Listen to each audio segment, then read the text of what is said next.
오늘 주신 하나님 말씀은 사도행전 11장 24절에서 26절까지 말씀.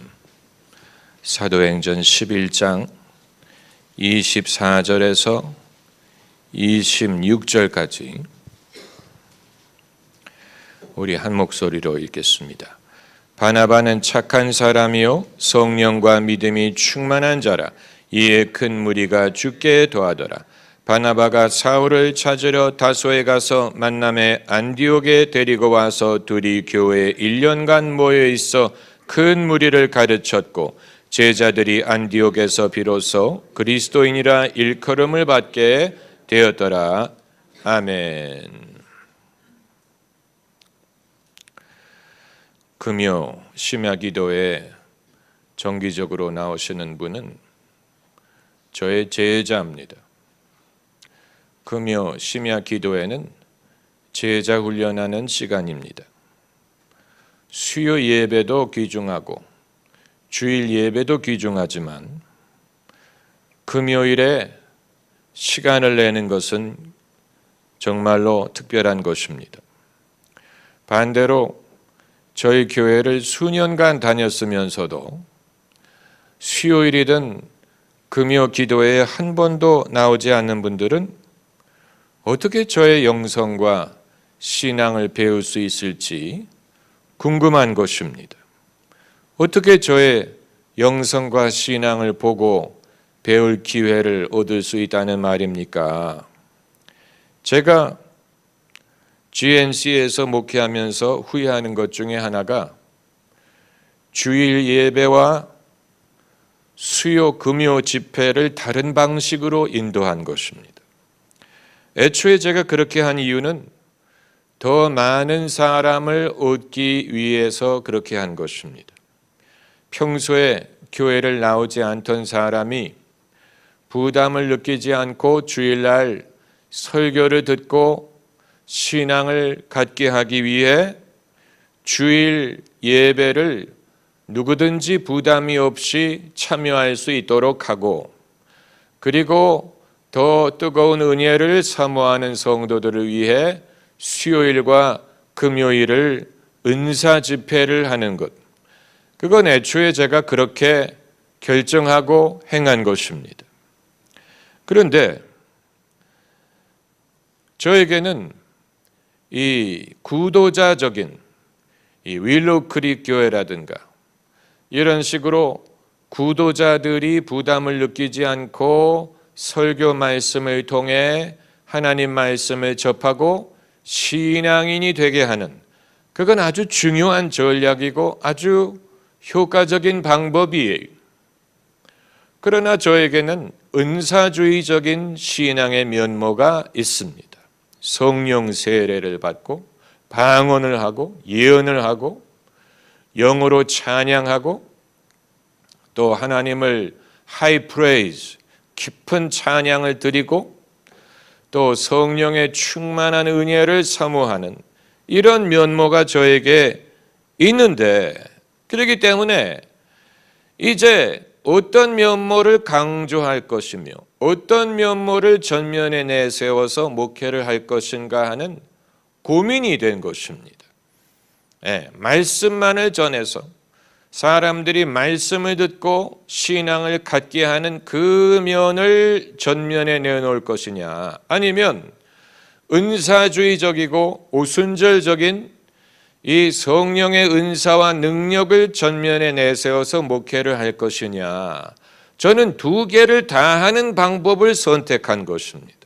그래서 주일날은 가장 평이하게 예배를 드릴 수 있도록 하고 수요일과 금요일은 성령 집회를 하리라, 이런 식으로. 그런데 그렇게 하다 보니까 주일 예배를 선호하는 성도들은 주일 예배만을 참석하게 되더라는 것입니다. 주일 예배를 참석하는 성도들이 다 제가 지향하는 성령 충만한 신앙을 갖게 되지 않더라, 이런 문제가 발생한 것입니다. 저는 성도들이 더 깊은 은혜의 세계와 더 뜨거운 성령 체험과 그리고 하나님이 주시는 능력을 경험하는 쪽을 원하는데, 그러나 이미 주일 예배에 길들여진 성도들은 주일 예배에 참석하는 것만으로 만족하고 그 이외에 다른 프로그램에 참석할 필요를 느끼지 않고 오히려 불편하게 생각하는 성도들이 있다는 사실을 알게 됐어요. 그러니까 같은 교회 내에 정체성의 혼동이 일어난 것입니다. 같은 교회 내에 우리 교회의 신앙 스타일이 어떠한 것이냐에 대해서 기쁜 소식 교회가 표방하는 신앙 스타일이 어떤 것이냐에 대해서 정체성의 혼동이 일어나고 성도들이 각자 자기가 편한 대로 주일 예배가 편한 사람은 주일 예배 위주로 신앙생활을 하고 그리고 성령 체험을 하고 더 뜨거운 경험을 사모하는 사람들은 금요일 날 오고 수요일 날은 주로 여성들이 참여하기 때문에 남성들에게 기회를 주기가 어렵죠. 미국의 어떤 목사님은 1부, 2부 예배를 서로 다른 방식으로 인도를 합니다. 1부 예배는 전형적인 장로교 예배의 스타일이고 오르간으로 반주를 하고 목사님이 목사 가운을 입고 설교를 하다가 2부 예배가 되면 밴드로 반주를 하고 CCM을 부르고 목사님이 캐주얼한 복장으로 복장을 갈아입습니다. 그렇게 함으로 이런 사람도 끌어들이고 저런 사람도 끌어들이려고 하는 모양인데, 그러나 그건 정체성의 혼동이죠. 자기에게 더 분명히 자기 자신의 신앙을 정의하는 면이 있을 것이 아닙니까? 어떻게 두 가지를 다 공유하리라고 생각하는 것입니까? 같은 주일날 가운으로 갈아입었다가 캐주얼한 옷으로 갈아입는, 이건 아무리 많은 성도들을 끌어들이려고 한다고 하더라도 자기의 가진 은사와 자신에게 하나님이 허락하시는 사역이 어떤 것인지에 대한 혼동을 갖고 있다고 밖에는 말할 수 없는 것입니다. 그런 목적을 위해 다른 교회가 존재하는 게 아니겠습니까? 그렇죠? 그러니까 모든 목사님이 자기가 제일 편하고 자기와 제일 잘 맞고 자기의 은사를 제일 잘 대표하는 그 방식을 따라서 목회를 하노라면 또 다른 은사를 가진 다른 목회자가 있어서 그런 스타일을 선호하는 사람들은 그 교회를 가고 이런 스타일을 선호하는 사람은 우리 교회를 오게 하면 되는 것인데, 이 교인도 잡고 저 교인도 놓치려고 하지 않다 보니까 한 교회에서 1부 예배는 이런 식, 2부 예배는 이런 식, 그건 정체성의 혼동이라고 밖에는 볼 수 없습니다. 어떤 목회자도 그런 식으로 다재다능한 사람이 있다고 말할 수 없어요. 어떤 한 사람이 그 모든 것을 다 할 수 있는 게 아니, 예수님이 그렇게 하셨을 것 같아요. 예수님이 한 예배는 지성인들 위주로 설교하시고 한 예배는 대중을 위해 설교하셨을 것 같습니까? 사도 바울이 그렇게 했을 것 같습니까? 그러니까 각 사람은 자기에게 제일 잘 맞는 방법을 찾아야 돼요. 자기에게 제일 잘 맞는 은사, 자기가 제일 잘 할 수 있는 일, 자기가 제일 좋아하는 일, 자기와 잘 맞는 일, 그게 무엇인지를 발견하면 다른 미련을 가지려고 하지 말고 그 한 일에 최선을 다하면 돼요. 이것이 경험을 통해서만 깨달아질 수 있는 것입니다. 예수께서는 교인을 모아라 하고 말씀하시지 않고 제자를 삼으라 하고 하셨는데, 저는 우리 성도님들 중에 제자가 몇 명이나 될까 궁금하게 생각할 때가 있습니다. 성도와 제자는 다릅니다. 어떻게 다르냐고 묻지 마세요. 예수님에게도 따르는 대중이 있었고 제자들이 있었어요. 그 제자는 12명 플러스 그 이외에도 제자들이 있었어요. 예수님은 모든 족속으로 제자를 삼으라고 말씀을 하셨는데 성도를 모으라고 하신 건 아니죠. 제자. 그런데 이제 제자가 되려면 제자인 사람과 그렇지 않은 사람의 차이점이 무엇이냐? 제자는 스승을 닮습니다. 그게 첫 번째 기준입니다. 엘리야사가 엘리야를 닮았더니 엘리야가 했던 이적을 되풀이했어요. 같은 방법으로 역사했어요. 엘리야도 자기 겉옷을 가지고 요단강 물을 쳤더니 갈라졌던 것처럼 엘리사에게 엘리야의 영감이 임했더니 엘리사가 강물을 쳐도 물이 갈라지고 엘리야가 했던 일을 엘리사가 했어요. 제자라는 증거예요. 예수님의 제자들이 예수님이 하신 일을 본받았어요.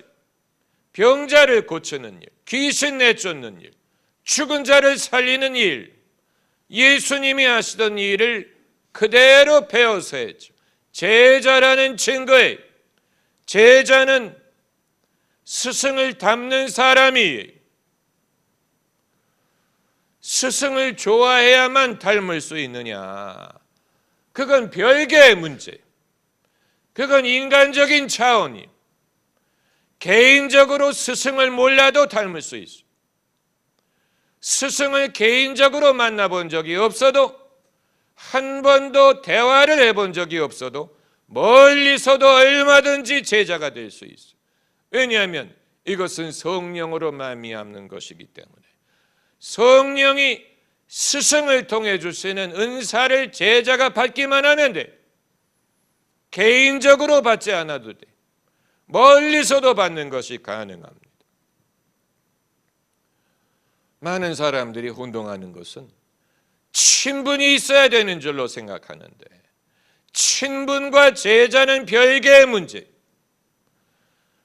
능력 있는 목사님들과 친분이 있으면 그분의 제자가 되리라고 생각하는 사람들이 있는데 인간적으로는 친하더라도 영적으로는 하나도 닮지 않은 사람들 많아요.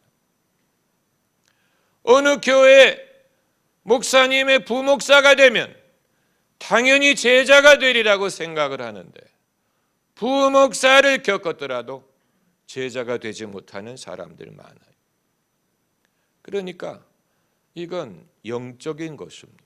영적인 것입니다.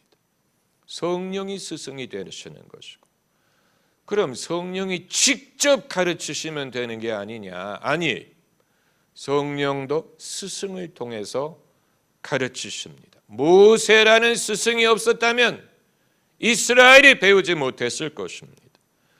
또 사도, 제자라는 사람들이 없었다면 사람들이 구원의 말씀을 듣지 못했을 것입니다. 그렇기 때문에 제자는 스승을 닮아야 됩니다.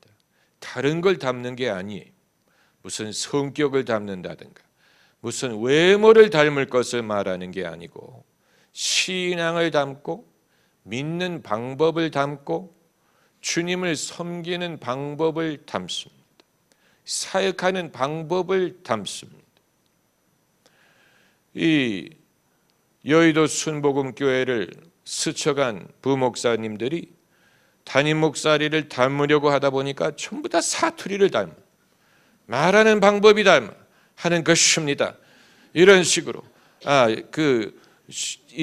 이 숨소리 새가는 목소리를 닮는데 아무리 목소리가 닮는다고 하더라도 그게 영성을 닮는다는 보장이 있는 게 아니에요. 그것과는 별개의 문제. 목소리를 닮지 않아도 돼. 설교를 펼쳐나가는 방법을 닮지 않아도 돼. 그러나 스승의 철학, 스승의 가치관, 우선순위, 스승의 믿음, 그리고 스승의 은사를 닮으면 돼. 그건 총명한 제자가 되어야 가능한 것입니다.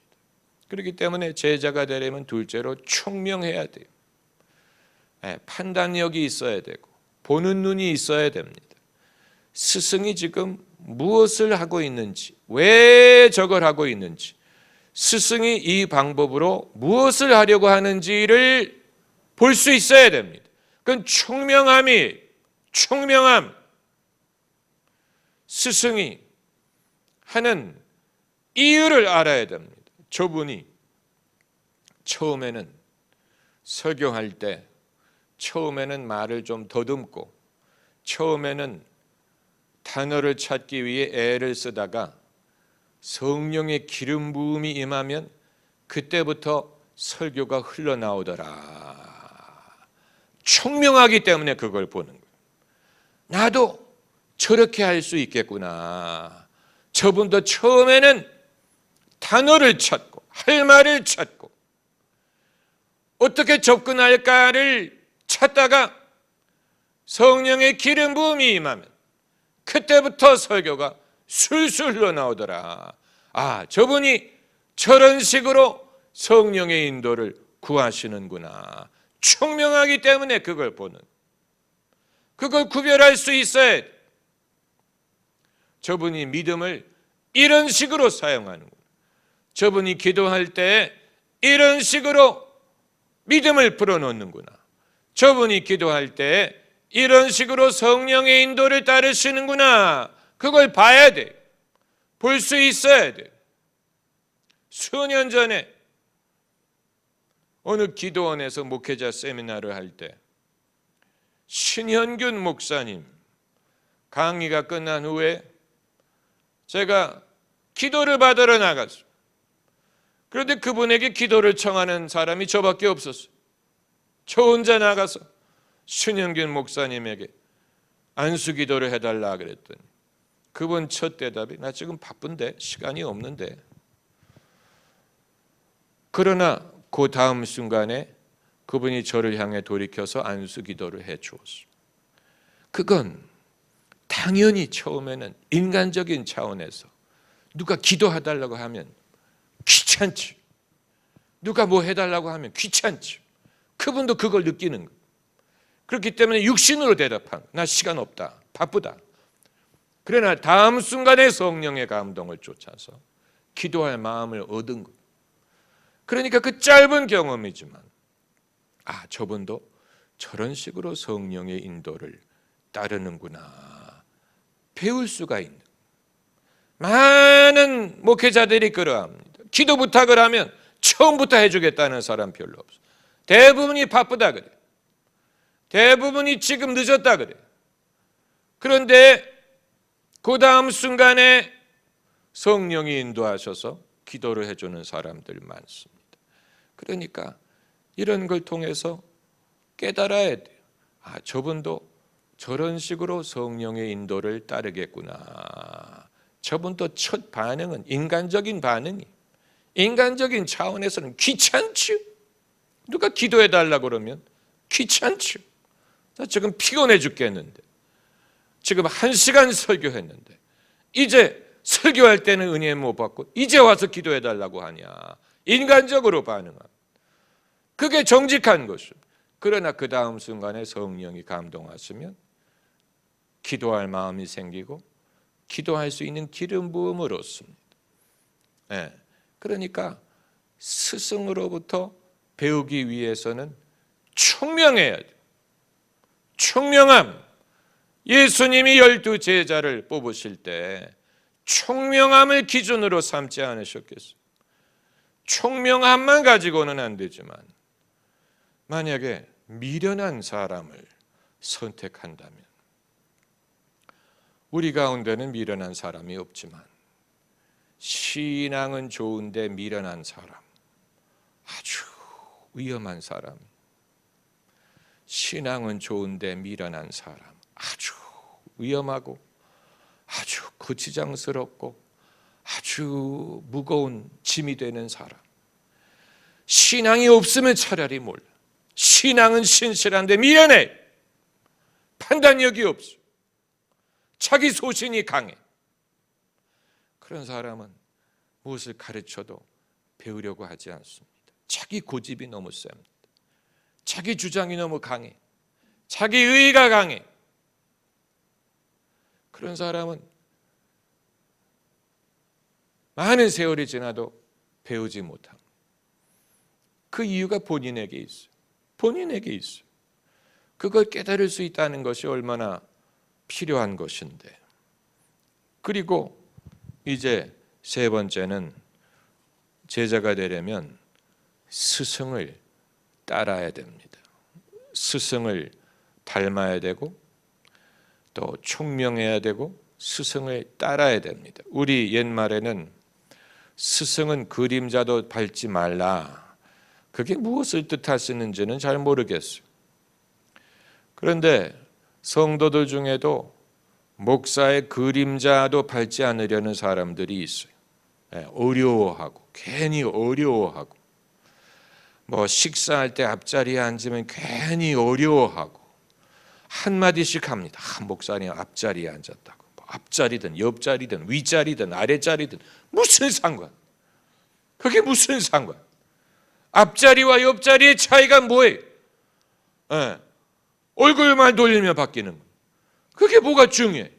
그러나 사람들은 그런 걸 어려워해. 목사님 앞자리에 앉아가지고 몸둘 바를 모르겠다. 아니 뭐 내가 잡아먹나? 무슨 밥 먹는데 반찬으로 먹는 것도 아니고 그 쓸데없는 염려, 쓸데없는 것에 대해서 염려하는 그게 아니고 목사님 앞에서 배울 수 있는 기회가 생겼으니 얼마나 좋습니까? 이래야 되는데 인간적으로 어려워하는 인간적으로 그렇다고 해서 무리하게 당돌하게 무슨 대화를 하라는 말은 아니지만 이 세상의 제자와 스승의 관계를 보세요. 얼마나 끈끈합니까? 대학교 은사와 제자들의 관계를 여러분 한번 보세요. 명절 때가 되면 제자들이 찾아가요. 스승 댁에 찾아가서 세배. 무슨 행사가 있으면 제자들이 찾아가요. 스승과 제자의 관계가 그래요. 세상에서도 그러한데 엘리사가 엘리야를 가까이 따르지 않았다면 그의 영역을 받지 못했을 것입니다.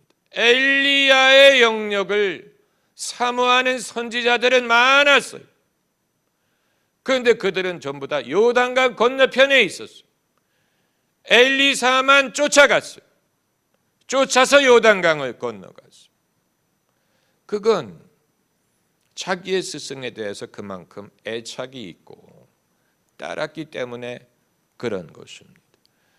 성경을 보면 다른 선지자들은 강 저편에 있었다고 했어요. 그들도 제자는 제자예요. 하지만 엘리사만이 엘리야의 영감의 곱절을 이어받았어요. 그 이외의 제자들은 스승의 영감을 받지 못했어요. 여호수아가 모세를 가까이 따랐기 때문에 모세 뒤를 이어 이스라엘 백성들을 가나안 땅에 들어가게 할 수 있었어요. 여호수아와 갈렙, 여호수아는 그 생각이 모세와 같았어요. 사상이 스승을 따랐어요. 그게 그때도 어려웠어요. 12명의 정탐꾼 중에 10명은 반대했어요. 모세가 제시하는 것에 대해서 반대했어요. 가나안 땅에 우리는 들어갈 수 없습니다. 너무 어렵습니다. 그들은 우리보다 장대합니다. 우리는 그들 앞에 메뚜기와 같습니다. 상황이 안 좋습니다. 상황이 어려워요. 부정적으로 말했어. 백성들이 그 10명의 보고를 따르려고 했어요. 상황이 좋고 안 좋고 하는 것은 모세가 결정할 부분. 그건 모세가 알아서 할 일이에요. 모세에게 하나님이 일을 맡기신 것이기 때문에 어려운 일이든 쉬운 일이든 모세가 알아서 할 것이고, 10명의 정탐꾼의 임무는 가나안 땅을 정탐하기만 하면 되는 거예요. 정보를 제공하기만 하면 되는 거예요. 결론을 내릴 필요가 없어. 그건 모세가 내릴 부분. 자기들이 무엇을 보고 왔는지만 말하면 되는 거예요. 그렇기 때문에 그 10명은 차라리 그 정탐꾼이 아니었다면 좋을 뻔했어. 정탐꾼으로 뽑히지 않았다면 그런 문제가 생기지 않았을 텐데 엘리트였어. 한 지파당 한 명의 정탐꾼을 보냈기 때문에 12명, 12지파가 한 명씩 뽑은 거예요. 엘리트. 그 지파를 대표하는 인물들. 그러나 그 엘리트됨이 이들 가운데 하나님이 하고자 하시는 일을 이루게 하는 데는 걸림돌이 되더라. 의도적으로 그런 건 아니고, 그러나 모세가 하나님이 선택하신 선지자이기 때문에 최종적인 판단은 모세가 내리고 그 짐을 감당하는 일도 모세가 하면 돼요. 그 짐까지 함께 지라는 부부가 아니었어요. 그런데 10명은 자기들이 그 짐을 섣불리 지려고 했어요. 상황이 어렵다. 가나안 땅은 우리에게 너무 힘들다. 우리가 감당하기 어렵다. 그건 모세가 판단할 부분인데 본인들이 임의로 판단을 하고, 그리고 백성들의 여론을 그런 식으로 주도하려고 했어요. 그러니까 참 아쉬운 일이죠. 그럴 줄 알았더라면 정탐꾼을 보낼 필요가 없었는데 왜 모세가 정탐꾼을 보냈을까? 왜 그런 일을 자초했을까? 아마 모세도 그렇게 해야 이 백성들의 지지를 얻으리라고 생각했을 수 있고, 또 백성들이 모세가 하는 일에 참여할 수 있는 기회가 되리라고 생각을 했어요. 민주주의적인 사상을 가지고 그게 유익할 수 있어요. 그러나 가나안 땅을 정탐하는 일에 있어서는 그게 안 하느니 못했어요. 그러니까 12명 중에 여호수아와 갈렙을 제외한 나머지는 차라리 안 하는 게 나을 뻔했는데 그 일 때문에 그들의 이름이 두고두고 성경에 남아서 하나님을 의심하는 사람의 대명사가 된 것입니다. 그러니까 여러분, 하나님의 일을 하려면 안 하려면 안 하든가, 하려면 제대로 해야 돼. 안 하려면 차라리 안 하는 게 나아요. 하려거든 제대로 해야 돼. 발을 디뎌놨으면 제대로 해야 돼. 아니면 발을 안 디뎌낸 게 나아요. 섣불리 하는 것은 본인들에게 유익하지 않아. 사람들에게도 유익하지 않아.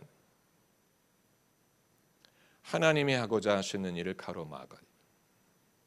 아주 아쉬운 일, 안타까운 일이 차라리 안 했으면 좋았을 텐데. 하려거든 제대로 하든. 그러니까 그 10명이 의도가 나빠서 그렇게 되지는 않았을 거예요. 의도가 나빠서 일부러 나쁜 보고를 한 것은 아니었을 것입니다. 그러나 자기에게 부여된 임무가 그 성격이 어떠하고 권한이 어디까지인가에 대해서 혼돈을 한 것입니다. 자기들에게 부여된 임무에 대해서 혼동에 빠진 그 권한이 어디까지 가는지에 대해서 잘못 생각한 거예요. 보고 와서 보고만 하면 되는 거예요. 그게 그들의 잡이. 거기까지 하면 끝이. 그런데 이들이 이 일을 맡았다는 느낌에서 그 선을 벗어난 거예요. 자기들에게 이 일을 맡겼으니 이 일을 잘해야 되지 않겠느냐라고 생각을 한 것까지는 좋은데, 잘하는 것과 꼭 해야만 하는 이 일을 하는 것은 다른 거예요. 결정은 모세가 내릴 부분, 책임은 모세가 져요. 하나님이 모세와 함께 일하세요. 모세가 분부한 것은 가나안 땅에 들어가서 정탐을 하고 와라. 거기에 그게 끝이. 거기까지만 하면 돼. 그런데 이들이 자기들이 맡은 임무에 대해서, 그 역할과 범위에 대해서 혼동한 것입니다. 그래서 그들이 말할 권한이 없는 것을 말한 거예요. 그리고 그것이 백성들의 믿음에 혼동을 불러일으켰어요. 두려움을 줬어요. 모세가 실수한 것처럼 보이게 만들었어요. 하나님이 실수하신 것처럼 보이게 만들었어요. 여러분, 수천 년 전에 일어난 일이 수천 년 전, 우리도 그런 실수를 범하지 말라는 법 없어요. 우리도 아마 그런 실수를 할 거예요. 직분의 올무가 거기에 있습니다. 직분의 함정. 직분의 함정. 직분이 주어지기 전까지는 안 그런데, 직분이 주어지는 순간부터 사람이 자기의 권한과 역할에 대해서 혼돈합니다. 수천 년 전에 참여민주주의라는 것이 존재하기 이전에 이스라엘에서 그런 일이 발생한 것은 인간의 속성에 그런 면이 있다는 것을 보여주는 것이라고 밖에는 말할 수 없습니다. 사람의 속성에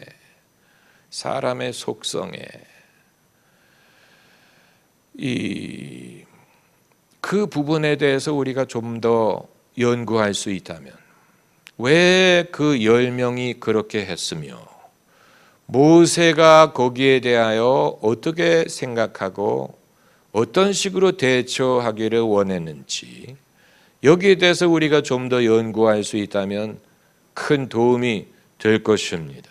한 가지 분명한 것은 하나님의 이 일을 맡은 사람은 차라리 안 맡고 실수를 안 하는 것이, 그걸 맡은 후에 실수를 하는 것보다 낫습니다. 안 맡고 실수를 안 하는 것이 섣불리 맡은 후에 실수하는 것보다 나아요. 권한에 대한 것입니다. 권한. 그 10명의 정탐꾼에게 아마 모세가 하고 싶었던 말은 Who gave you the authority? Who gave you the authority to go beyond? 자기의 역할 이상을 벗어날 권한을 어디서 받았느냐? 아마 모세가 묻고 싶었을 거예요. 왜냐하면 결정은 내가 하는 것인데 하나님이 내게 이 일을 맡기셨고 약속하셨고 이루게 하기 위해 정탐꾼을 보내게 하셨는데, 정탐꾼을 보낸 결과로 이루지 못할 상황이 발생했으니 엉뚱한 결과가 나온 것입니다. 엉뚱한 결과. 가나안에 들어가기 위해 정탐꾼을 보낸 것. 그런데 정탐꾼을 보낸 결과로 못 들어가게 됐어요. 이상한 것이죠. 그럴 줄 알았더라면 그냥 가지. 그냥 갔으면 더 빨리 갔을 텐데. 이 모든 일을 통해 이스라엘 백성이 깨달아야 될 부분이 있었으리라고 보는 것입니다.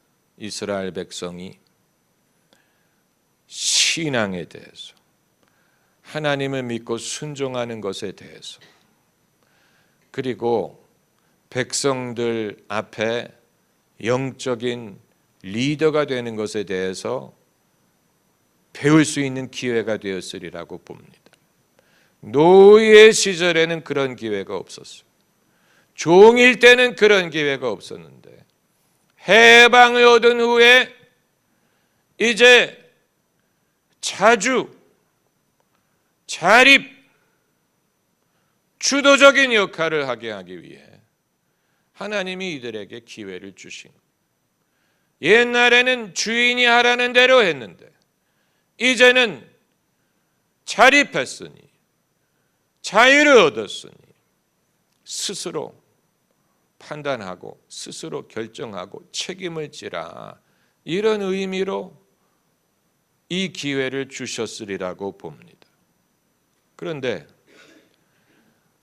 자립, 자주, 자치, 여기서 벗어난 거예요. 벗어난 거예요. 이런 실수는 모든 사람이 범할 수 있고 제자가 된다는 것. 오늘 본문에 이 바나바가 착한 사람이요, 착한 사람이라는 것을 제일 먼저 강조했죠. 뭐 성령이 충만하고 믿음이 충만한 거 필요한데 성령이 충만하고 믿음이 충만한데 사람은 별로야. 그러면 여러분 사람에게 상처를 줍니다. 바나바는 첫째가 착한 사람이라고. Good man. 착한 사람. 착한 사람이 믿음과 성령까지 충만했어요. 그래서 그가 사울을 찾으러 다소로 가서 만남에 몇 년의 기간이 경과했는지는 알 수 없지만 바울이 다소에 있는 동안에 은둔했으리라고 생각이 됩니다. 다소에는 아직 교회가 들어가지 않았어. 은둔하는 기간 동안에 바울은 교회를 출석하지 않았을 거예요. 출석할 수가 없죠. 교회가 아직 없으니 은둔하고 있었을 거예요. 그렇기 때문에 바나바가 그를 찾으러 간 거예요. 그래서 만남에 은둔하고 있던 바울을 데리고 안디옥 교회로 데리고 갔어요. 수년 만에 처음으로 교회를 나간 사도 바울이. 그동안에는 혼자 있었는데 은둔하고 있었는데 수년 만에 교회를 처음 나가. 그리고 바나바의 도움으로 그 교회에서 1년간 가르쳤다 그랬어요. 바울과 바나바가 무엇을 가르쳤을지 참 궁금하지 않습니까? 바울과 바나바가 어떤 식으로 사람들을 가르쳤을까 참 궁금해. 그러나 거기에 대해서 말하지 않아. 둘이 교회에서 1년간 모여있어 큰 무리를 가르쳤고, 바울이 은둔하고 있었을 때도 있었지만 그가 활동을 시작하니까 처음부터 활발하게 하는 그의 은사가 달아난 게 아니, 그의 소명이 떠나간 게 아니, 하나님의 은사와 부르심에는 후회하심이 없느니라.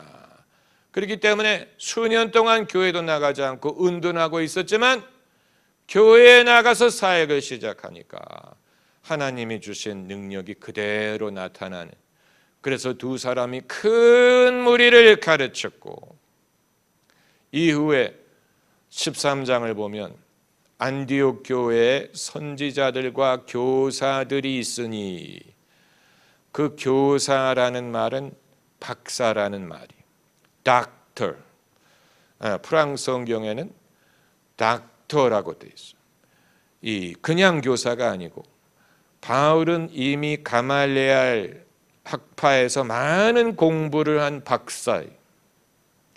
바나바는 어디에서 배움을 얻었는지 알 수 없지만 이들은 이미 선지자의 위상을 갖고 있었고 닥터와 같은 박사와 같은 그런 사람들을 가르칠 수 있는 실력을 가진 사람들, 이 두 사람을 통해 하나님은 당신이 새롭게 하시는 일을 이루어 나가실 수가 있었던 것입니다. 할렐루야. 기도하십시다.